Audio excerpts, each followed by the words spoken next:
Oh, hi there, I think I found something interesting.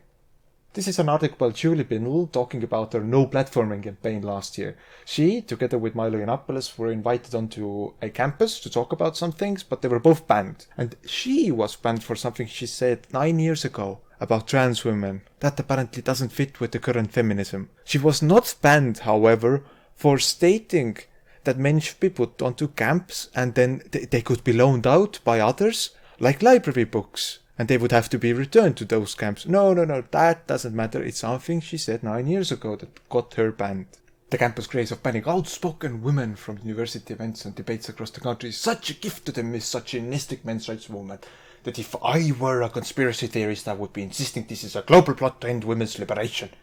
If you were a conspiracy theorist, darling, you believe in the patriarchy. It's an ever-encompassing power all around us, everywhere, but you can't touch it, you can't sense it directly, you can't measure it, you can't prove it, but it's there, you just have to open your eyes, sheeple, it's everywhere. It's everywhere. If I were a conspiracy theorist, darling, you are you having a laugh? But it starts with banning outspoken women. What about the outspoken men? Nobody cares about the men's. And apparently it's a gift to the misogynistic men's rights movement. Is it misogynistic? Based on what? I'd like some examples of that, but whatever. But it is a gift. It's to give to everyone who isn't a feminist. Because it's hilarious to see feminists fighting inside themselves. Between them, who's the right feminist, who's the wrong feminist. It's hilarious. It's absolutely hilarious. I have my popcorn.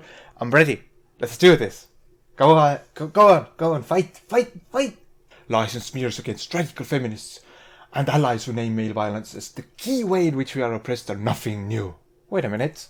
Men experience small violence. Doesn't that kind of contradict this feminist thing that women are oppressed? Very interesting.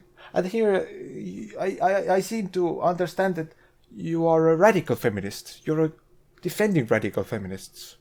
That's very interesting, because if I go to a feminist and ask them about radical feminists, the answer I usually get, oh, no, those are some crazy women, no, that's not real feminism, that's not mainstream feminism, that's just some crazy somewhere, no, that's not, no, here you are defending radical feminists, you are on The Guardian with a huge audience talking about this. Does that mean that radical feminism is mainstream? Because The Guardian is mainstream. At the talk I did earlier this year on feminism, several students turned up to hear me, with one telling me a heartbreaking story about being cast out by her feminist group because she was a TERF, a trans exclusionary radical feminist, and a SWERF, a sex worker exclusionary radical feminist. Her crime had been to circulate an article I had written about the disgracefully low conviction rate for rape in the UK. You're too late. I'm just gonna say this. You are damn too late. For decades ago, people were talking about these feminists casting people out. Nowadays, go to any feminist subreddit and ask a question. If they don't like it, if it doesn't go well with the feminist doctrine, you're gonna be thrown out. They don't care. You're gonna be cast out. So you're kind of late with this, feminism should be inclusive of different opinions kind of thing. You're way too late. They made their decision. They're gonna go down the road of an echo chamber. They're just gonna allow these ideas, and that's it. And now they're just going to narrow it down and down and down. The debates that were had about these topics, trans and sex worker topics, for example, they're gonna be narrowed down. They're gonna have this opinion is going to be the correct one. Everything else is going to be bullshit, and they will be cast out if they disagree. You're damn too late to talk about this now. It's too late. I'm just gonna read this bit because it's funny. Another emailed me recently explaining how she had been at the meeting at a London university that decided to no platform me from a debate on whether or not prostitution is harmful to women. When several of the female students said they wanted to hear the debate, the white male leader of that society started shouting that they were all transphobes and whorephobes for supporting me, so everyone shut up. I don't blame them. I have had 11 years of this hostility because of the one article I wrote, and they do not want the same treatment. This is just hilarious. It seems that the topic of whether prostitution is harmful or not has been cleared up. Or, well, it's out of bounds apparently now. And it really is hilarious to see the author put women against men.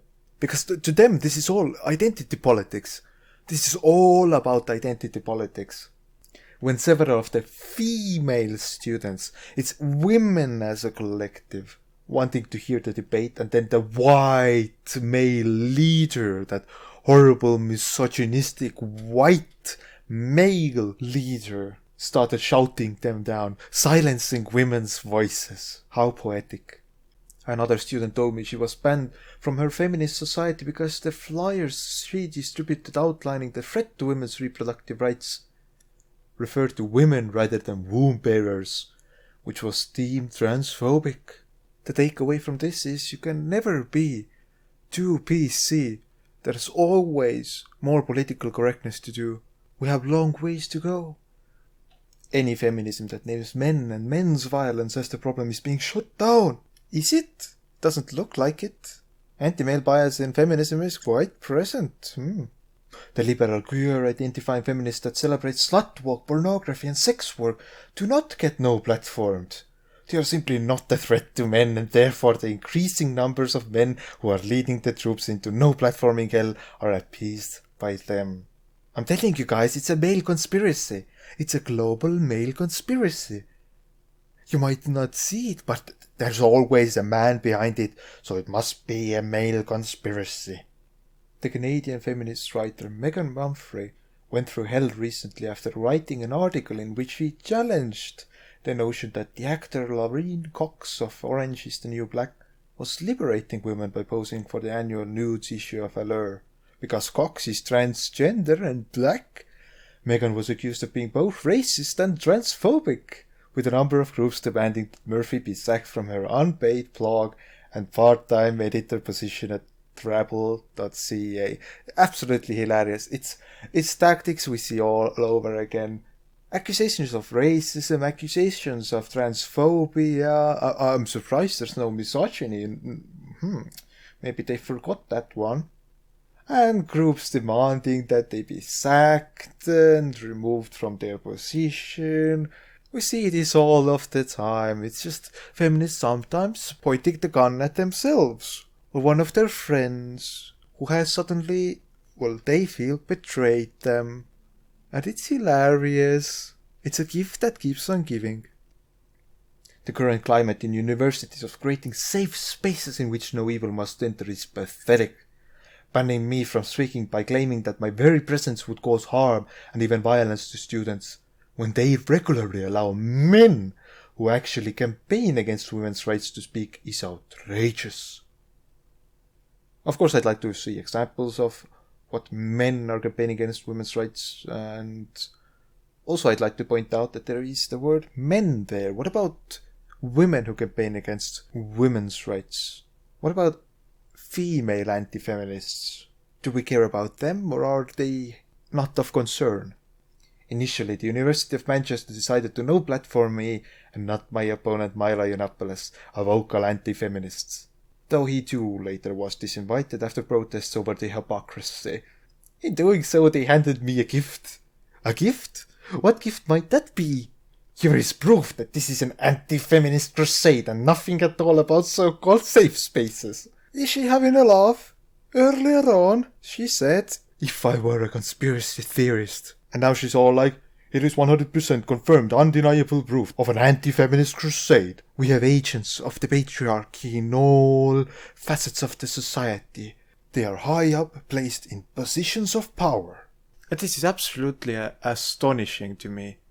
How can she say this is an anti-feminist crusade if Milo Yiannopoulos, a known anti-feminist, gets banned from universities all of the time? And he's not the only one. Everyone opposed to feminism outside the feminist box is opposed to safe spaces.